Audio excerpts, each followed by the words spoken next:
Welcome to another training edition of P&B SPORTS SHOW, your trusted hub for everything bold, fast, and breaking in the world of football. I'm Ebal Sunday, and today we are diving headfast into the drama that's already erupting just weeks into the 2025-2026 season. Three big managerial heads have already rolled. Ole is out, Mourinho shown the door once again, and Erik ten Hag's project at Bayern Leverkusen officially crashed. The managerial merry-go-round is spinning early this season, and as the club chaos unfolds, attention now shifts to the international stage. World Cup qualifiers return this weekend, but what is the future looking like for Mali's Eric Chell and his under-pressure team Super Eagles of Nigeria? Joining me to unpack it all is football analyst and Lagos-based pundit Walter Odige. Grab your teacup because P&B Sports start now.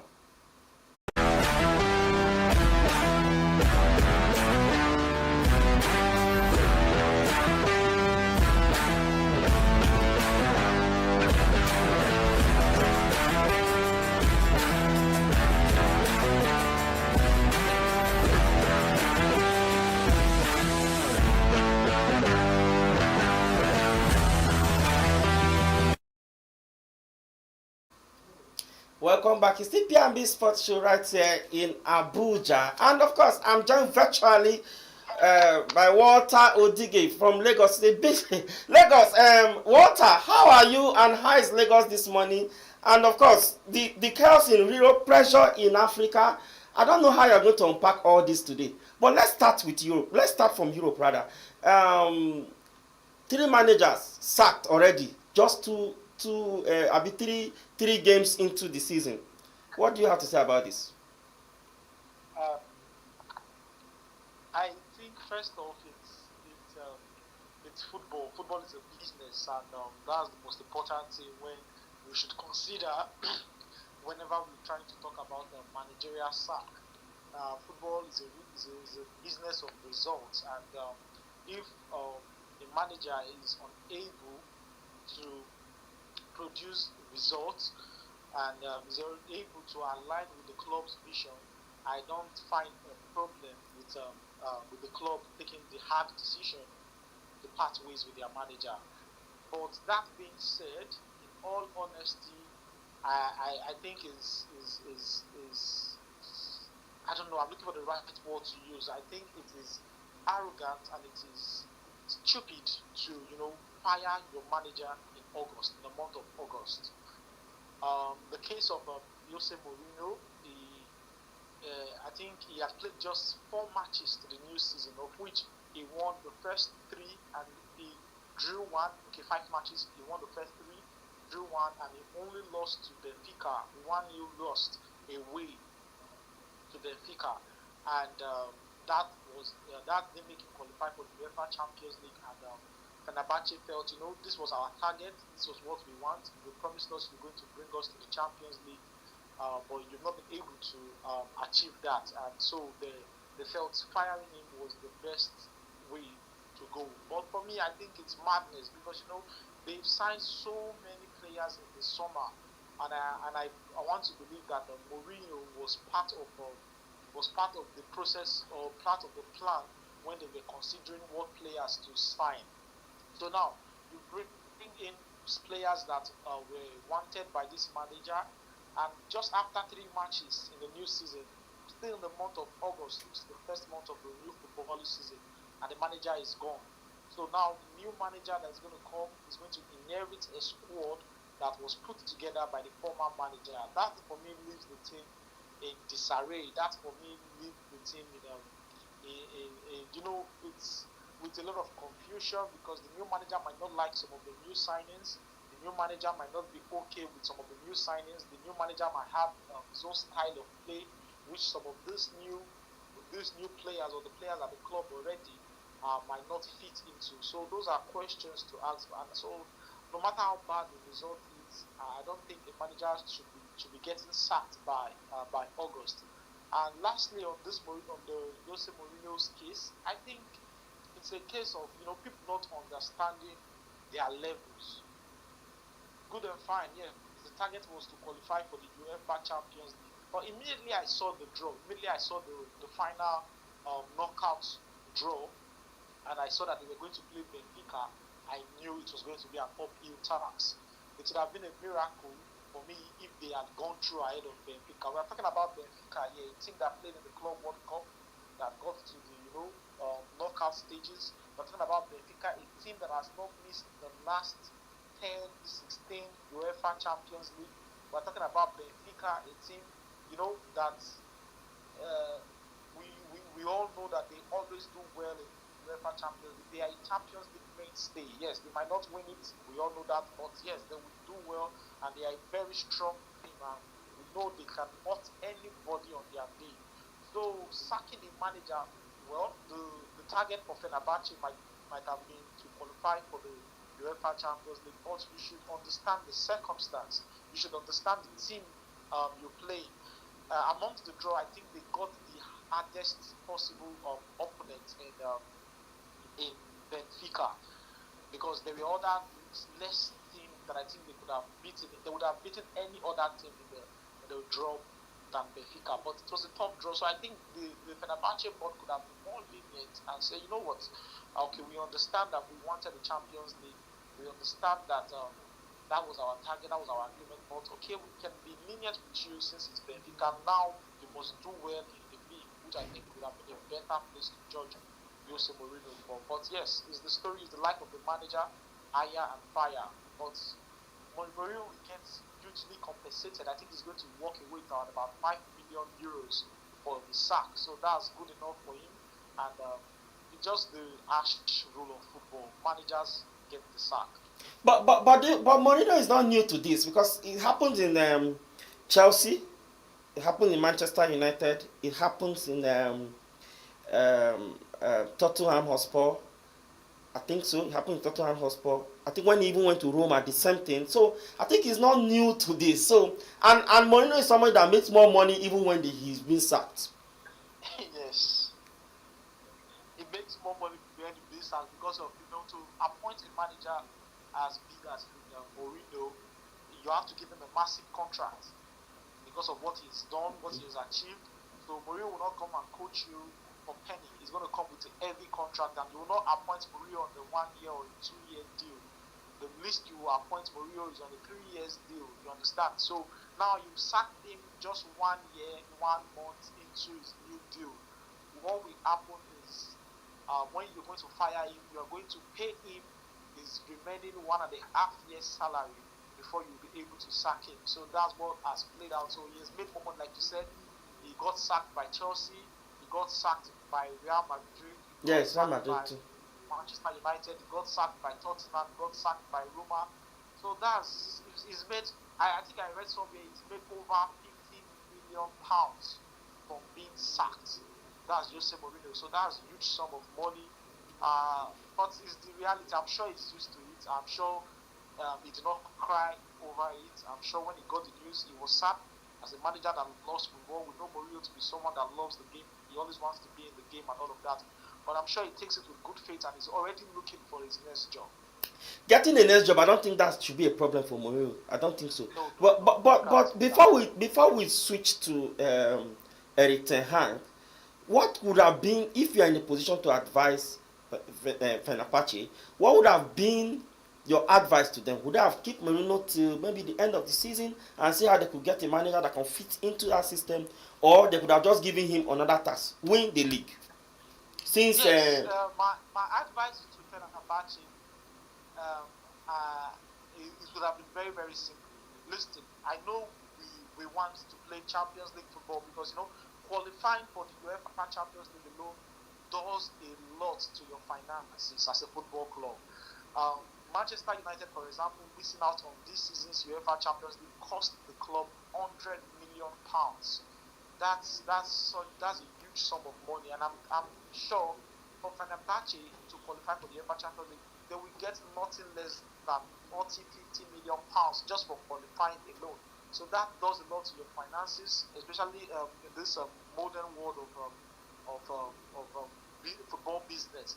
But that being said, listen, I would have advised Fenerbahce, you know what? The target was to qualify for the UEFA Champions League, but listen, we just played Benfica, one of the best teams in the world. It's not like we were embarrassed by Benfica. It's not like they hated us. In the first leg at home, we drew goalless. The second leg, we lost by just a lone goal. So I think I would have been telling Fenerbahce, you know what, let's stick with Man Mourinho. Let's support him more and get him some players that we think will be important for the team. And Who knows? He would have won the league this season. Yeah. Yes, let's see if we can win the league, because now the battle should be the league. How can we win the league? Okay, if we're not even winning the league, how can we win the Europa League? Let's set a new target. Then let's see how it goes. If by September, October, November we are doing well, good. If by September, October, November we are seeing that okay, it's going to be impossible for us to win the league, it's going to be impossible for us to win the Europa League, it's going to be impossible for us to win the cup, let's sack him then. So I don't think sacking a manager in August, no matter the circumstance, I don't think it's fair. I think it's totally harsh and unrealistic. Okay, briefly, let's talk about Erik ten Hag before we move over to Africa, or before we come down to Africa. I think that's the right word to use. Erik ten Hag, Manchester United sacked him. From there, I think he had to just be on a low before what is his name? Xabi Alonso left Bayern Leverkusen. Yeah. Do you think the standard that Xavier Alonso left is too high for Erik ten Hag to maintain? Okay, this Erik ten Hag case is a very big case. I'm looking for how to put it now, because Erik ten Hag, of course, is a fantastic manager, but football, especially in this modern era, especially with this modern set of players, you have to understand that football is more of the emotional part than what you see in than what you see in the pitch. Football is a game of emotions these days, and you need to try and keep your players in the best possible emotions as a football manager. Erik ten Hag, I think I was never a fan of him. I'm not going to come here and say I was a fan of him, but I was a fan of his work at Ajax. I think he did very, very well. So when he came to Manchester United, I saw closely that he wasn't good enough for the top jobs. I felt he wasn't good enough for the top jobs. The way he handled Ronaldo's situation, the way he handled the Hay situation, the way he handled Jadon Sancho's situation, I knew he was not a manager for the big job. I knew he had issues, because he's a manager that will come and say one thing here and he will say another thing there. So I had my issues with him. But that being said, when Bayern Leverkusen appointed him as their new manager, I was excited, because I felt, okay, yes, this is your level. Manchester United is not your level. Barcelona, Chelsea, Real Madrid, those are not your level.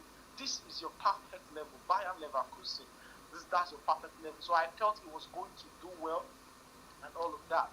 But him being sacked just 3 games into the new season, I don't want to know your reason as a club. I don't want to know your excuse, except you are going to tell me it's not for footballing reasons, which Bayern Leverkusen have come out and say so.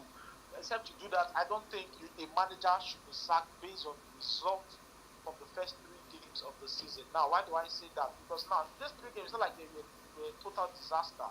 They won 1, they drew 1, and they lost 1. So those were the results of the first 3 games. 1 win, 1 lose, 1 draw. So they were not a complete disaster. And now, let's put into cognizance that Xabi Alonso did wonderfully well at Bayern Leverkusen. He finished first in his first season, then second in the second season. So I thought he did extraordinarily well. Any manager who's going to come in knew he had a huge job to do. But now, that being said, Bayern Leverkusen sold at least 10 of their best players. They sold literally every of their best players in the first team. And you don't expect the manager to perform miracle. No manager can perform miracle. You sold almost all your first team um, players. So it was a huge task for Eric Ten Hag. But now what Bayern Leverkusen is coming out to say is that, okay, you know what? We are not sacking him because of the results only. We are not sacking him because he was not able to deliver on the results we expected him to deliver. We are sacking him because he was not saying the right things. He was letting us to know that, okay, this squad is not fit enough. He was complaining too much. He was saying negative things. And Bayer Leverkusen came and said, you know what? You had the whole summer with this squad. You had the whole summer. We appointed you as early as June. And you had preseason in June, July, August. And you coming out to complain and say these players are not fit enough. This player is on you. You came in with your own medical team, you came with your own personal staff. So why are you complaining? So that was Bayern Leverkusen problem. I think their chairman said his vision, we're no longer on the same page. That was the statement they issued, that they were not longer on the same page to achieve their set goals. So they had no other option than to fire Eric Ten Hag. And for me, immediately I saw that statement, I knew what has happened, because I have my suspicion about Eric Ten Hag. And to me, I still don't think a manager should be getting sacked with just 3 matches. But for Eric Ten Hag's personality and his character, I don't know who to support now. The club have come out and said, you know what, we're not. I think they learn from what happened to Manchester United. Yes, they learned from what happened to Manchester United. But as we try to move over to the African World Cup qualifiers, I think I wanted to if you take, I don't think it's a coincidence, or is it a coincidence? Ole Gunnar Solskjaer was former Manchester United coach. Mourinho was former Manchester United coach. Erik ten Hag was former Manchester United coach. All of them being sacked this weekend. But let's go on a short break. When we return, of course, we'll come back to Africa and we'll talk everything about the qualifiers. If Nigeria still stand the chance to qualify. Right back.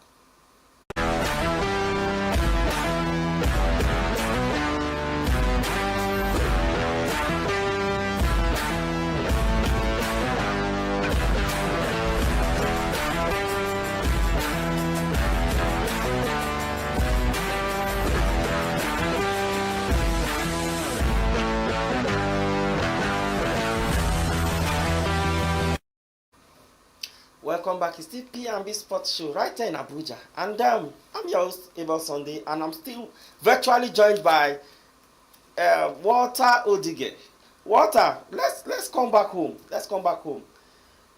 Our darling team, Super Eagles. Do you see any sign, or do you think we can still qualify for this World Cup? Because the way it's going, we are 4th on the table. And South Africa is 13th. We don't know if they are going to deduct that. Even if they deduct that point, South Africa will be 10th, right? They'll have 10 points. They have 13 points right now. They'll have 10 points. Even if they deduct that 3 points. Still, we don't know. In fact, we still cannot catch them. The only way we can catch them, except if we win all our games and we have to beat South Africa. And I think that's a mountain to climb. Because South Africa have seen that, okay, yes, they have a chance. What they need to do, win their remaining game. Even if they deduct 3 points from them, just win your remaining games, you are done. Walter.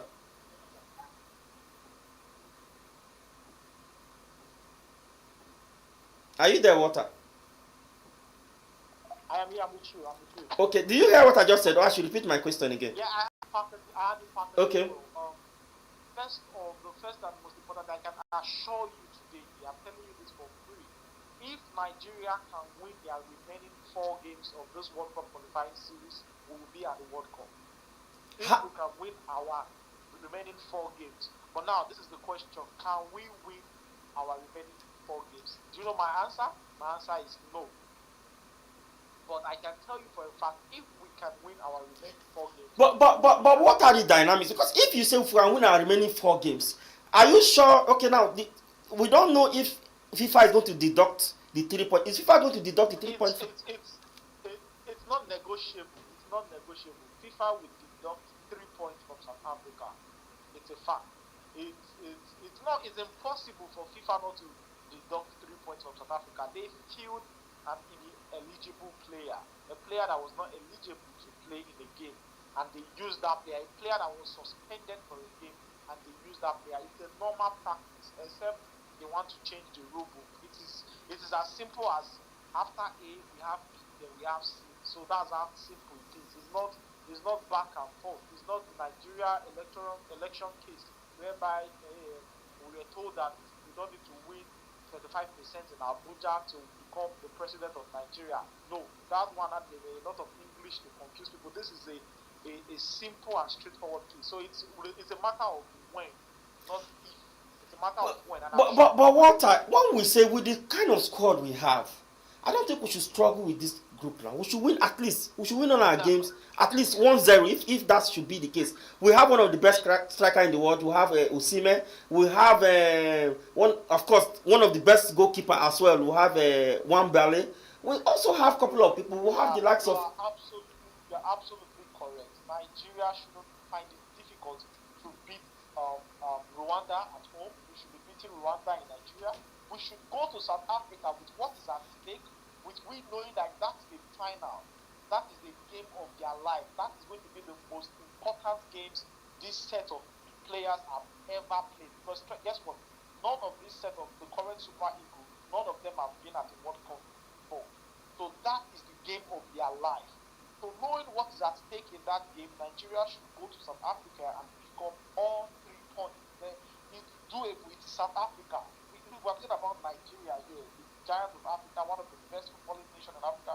With what is at stake? Listen, if it was an ordinary game, maybe it was the start of the qualifying series, maybe it was a tournament match, no problem. Anything can happen. But now that we know that it is a life or death, it's a do or die, it is a win or bust.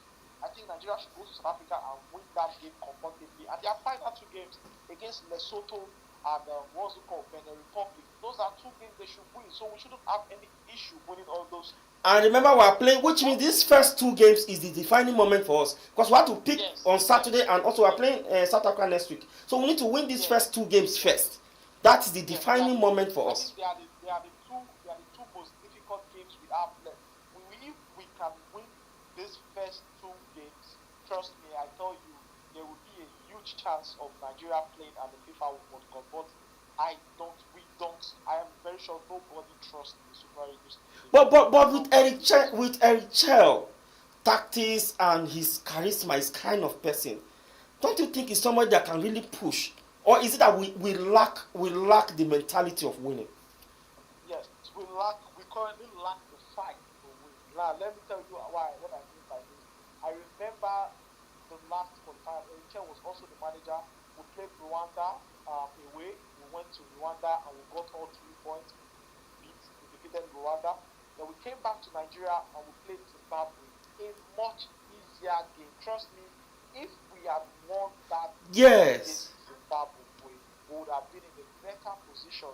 We would have not been talking whether can Nigeria qualify, but we would have been talking something very different at this point, because that would have given us 9 points. We would have known that the ball is in our hand. But right now, the ball is not in our hand. So you just can't trust the Super Eagles. They drew that game. They can even be leaving South Africa 1-0, 80, 90 minutes, South Africa will collide. So I don't know. I'm not confident, but I believe with the quality, like you rightly pointed out, with the quality, we have Victor Osimhen, we have Ademola Lookman, we have Alex Iwobi, we have Samuel Chukwueze, we have Wilfred Ndidi, we have Tolu Arokodare, who has joined Wolverhampton Wanderers now. We have Chris Santos Uche, who have joined Crystal Palace now.